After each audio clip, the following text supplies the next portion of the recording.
আজকে আমি দেখাবো তালপাট কখন কাটিং করতে হবে এবং কোথায় কোথায় কিভাবে কাটিং করতে হয় পুরো স্টেপ বাই স্টেপ দেখিয়ে দেবো। তার জন্য আপনাকে পুরো ভিডিওটা দেখতে হবে, আর ভিডিওটা যদি ভালো লাগে অবশ্যই কিন্তু লাইক করতে ভুলবেন না। আর চ্যানেলে নতুন হলে অবশ্যই চ্যানেলটাকে ফলো করে দেবেন। আর আপনারা যারা সেলাই নতুন শিখছেন অবশ্যই আমার চ্যানেলে আসুন, অনেক নতুন নতুন ভিডিও দেখিয়ে দিয়েছি। তো শুরু করছি তালপাট কাটিং কিভাবে করবেন। তো সবার প্রথমে আমি দেখাচ্ছি 1 ইঞ্চি থেকে 4 ইঞ্চি অবধি পিঠ, ঠিক আছে, 1 থেকে 4। এই পিঠটা কিন্তু আমি গলার লম্বার কথা বলছি, ঠিক আছে, পিঠ মানে গলার লম্বা। আর এই পেছন পিঠ অনুযায়ী কিন্তু সব সময় তালপাট কাটিং করতে হয়, পুট গলার চওড়া সবই নিতে হয়। 1 থেকে 4 ইঞ্চি যখন লম্বা পিঠ করবেন তখন আপনার 1/2 ইঞ্চি 2 সুত তালপাট কাটিং করতে হবে। এটা কিন্তু ভেতর দিকে। তো কিভাবে আমি দেখিয়ে দিচ্ছি। এই যে ভেতর দিকে দেখতে পাচ্ছেন মোহরার যে স্ট্রেট লাইন রয়েছে তার থেকে আপনাকে ভেতর দিকে 1/2 ইঞ্চি 2 সুত আমি একটা ব্লাউজের প্যাটার্ন এঁকে রেখে দিয়েছি। টেনে এই যে পুট লাইনের সঙ্গে আপনাকে স্কেল দিয়ে মিলিয়ে দিতে হবে। ভিডিওটা ভালো লাগলে অবশ্যই কিন্তু একটা লাইক করতে ভুলবেন না। তো এই যে আমি টেনে দিয়েছি, এরপরে যে মোহরার শেপটা দিতে হয় ওটা এই কোণা থেকে আপনাকে 1 ইঞ্চির একটা দাগ টানতে হবে। টেনে এই মোহরার স্ট্রেট লাইনের মিডিল থেকে পুরো ছাতি অবধি আপনাকে মোহরার যে শেপটা হয় ওটা দিয়ে দিতে হবে। তো বোঝা গেল ভেতর দিকে 1/2 ইঞ্চি 2 সুত কীভাবে তালপাট কাটিং করবেন। এরপরে আসছি 5 ইঞ্চি থেকে 8 ইঞ্চি পিঠ যখন হবে, মানে 5 ইঞ্চি থেকে 8 ইঞ্চি লম্বা যখন আপনার পিঠ হবে তখন কিন্তু আপনার কোনো তালপাট কাটিং করতে হবে না। এই যে মোহরার স্ট্রেট লাইন রয়েছে এখান থেকেই আপনি 1 ইঞ্চির একটা শেপ দিয়ে পুরো মোহরার যে শেপ হয় ওইভাবে রাউন্ড করে দেবেন। তো বোঝা গেল 5 থেকে 8 ইঞ্চি লম্বা পিঠ করলে কি করতে হবে আপনাকে।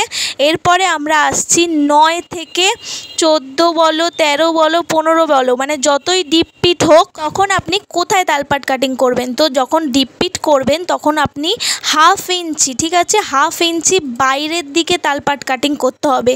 বোঝা গেল 1/2 ইঞ্চি বাইরের দিকে কিভাবে তালপাট কাটিং করবেন। তো আমি দেখিয়ে দিচ্ছি, একটা ব্লাউজের নর্মাল প্যাটার্ন আমি এঁকে এখানে দেখাচ্ছি। এই যে দেখুন, তো এই যে মোহরার স্ট্রেট লাইনটা এখান থেকে 1/2 ইঞ্চি বাইরের দিকে একটা দাগ টানবো, টেনে পুট লাইনের সঙ্গে এইভাবে এই দাগটাকে মিলিয়ে দেবো।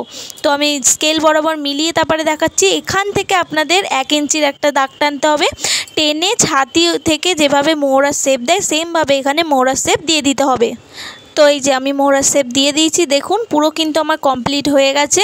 তো আমি পুরো বুঝিয়ে দিলাম বোট নেক বলো, কলার বলো, ডিপ পিট বলো, সব কিছুর কীভাবে তালপাট কাটিং করতে হয়। এটা কিন্তু 1 থেকে 4 ইঞ্চি, এটা ভেতর দিকে 1/2 ইঞ্চি 2 সুত, তার মানে 1/4 ইঞ্চি। 1/2 ইঞ্চি 2 সুতটাকে বলে 1/4 ইঞ্চি তালপাট কাটিং করতে হবে ভেতর দিকে।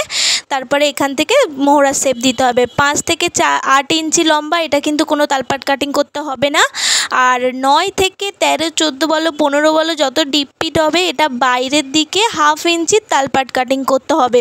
তো আমি কিন্তু পুরোটাই বলে দিলাম কোথায় কোথায় কিভাবে তালপাট কাটিং করতে হয়। আর একটা কথা আমাদের মাথায় রাখতে হবে, পেছন পিঠ অনুযায়ী কিন্তু আমাদের তালপাট কাটিং করতে হয়। সামনের গলার লম্বা অনুযায়ী কিন্তু তালপাট কাটিং করে না, পেছন পিঠ অনুযায়ী তালপাট কাটিং করে।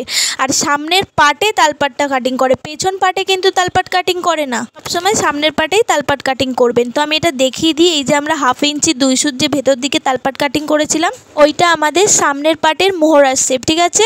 আর পেছন পাটের মোহরার শেপ ওখান থেকে আরও 1/2 ইঞ্চি ওপরে একটা দাগ টানবো। এই যে আমাদের মোহরার যে স্ট্রেট লাইনটা ছিল ওখান থেকে, ঠিক আছে, টেনে আমাদের ওটা পেছন পাটের মোহরার শেপ দিতে হবে। আমাদের কিন্তু ওই তালপাট কাটিং করেছি যেখানে ওখান থেকেই দুটো লাইনের কিন্তু মোহরার শেপ দেবো না।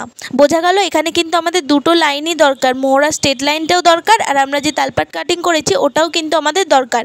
আর এখানে তো আমরা জানি কোনো তালপাট কাটিং করা নেই, তার জন্য আমাদের এখান থেকে হচ্ছে কি প্রথমে 1 ইঞ্চির একটা দাগ টেনে সামনের পাটের মোহরার শেপ দেবো এবং তার থেকে আরও 1/2 ইঞ্চি ওপরে একটা দাগ টেনে ওটা পেছন পাটের মোহরার শেপ দিয়ে দেবো।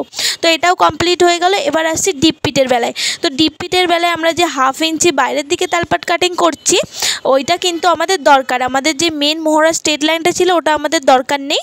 যে আমরা তালপাট কাটিং করেছি 1/2 ইঞ্চি ওটা থেকে আমাদের 1 ইঞ্চির দাগ টেনে সামনের পাটের মোহরার শেপ দেবো। আর আরও 1/2 ইঞ্চি ওপরেরটায় দুটো লাইনই দরকার, কিন্তু ডিপ পিটের বেলায় আমরা শুধু যে তালপাটটা কাটিং করছি ওই লাইনটা থেকেই আমাদের সামনের পাট এবং পেছন পাট দুটোই কিন্তু বার হয়ে যাচ্ছে।